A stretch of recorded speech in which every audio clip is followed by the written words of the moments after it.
You ever stop and think about the air around you? Yeah, I mean the stuff you literally breathe every second without a second thought. Now imagine it's suddenly toxic.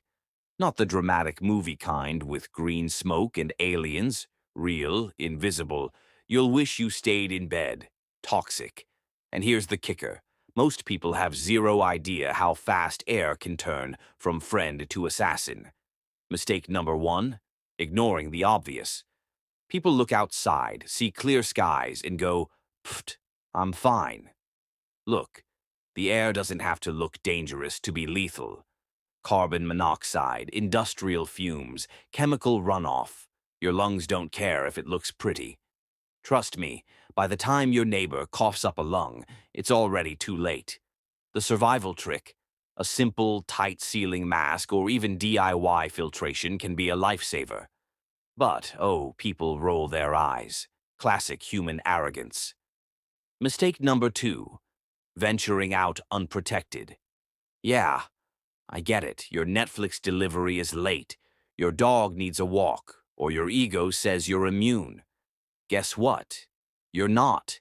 Step outside, even for a minute, and you're inhaling what could be described as death lightly seasoned. And this is where panic hits most people. They start hyperventilating, running in circles, making themselves more vulnerable.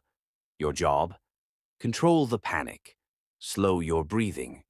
Every exaggerated gasp is like inviting the air to eat your insides. It's brutal, but it works. Mistake number three is subtle but deadly, relying on untested ventilation. People think, oh, I'll just close my windows, seal the doors, problem solved. Yeah, no. Air leaks, cracks, vents, poorly sealed windows. They're like little straws sucking in poison. And HVAC systems.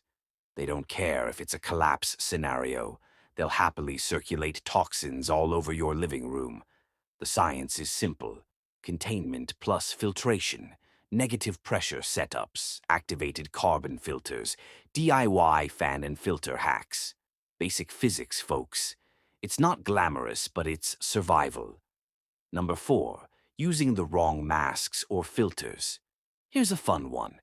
I see people walking around with dust masks, thinking they're impervious to chemical clouds.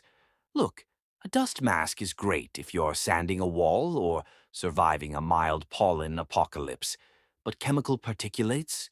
Nope. It's like wearing a raincoat in a hurricane. You're wet, miserable, and still dying. N95, P100, or homemade multi-layered HEPA rig. Your lungs will thank you. And if you're improvising, make it tight. Gaps? They're invitations for death. Tight equals survival. Loose equals obituary. And finally, mistake number five, the most tragic. Underestimating indoor contamination.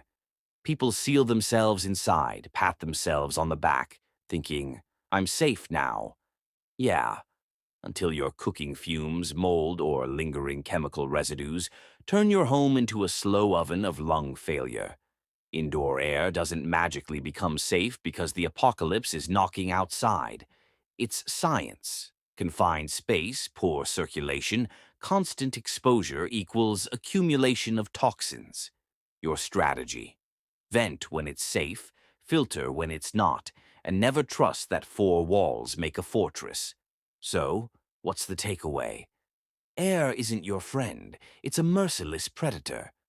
Control your exposure, filter obsessively, seal smartly, and don't pretend you're invincible.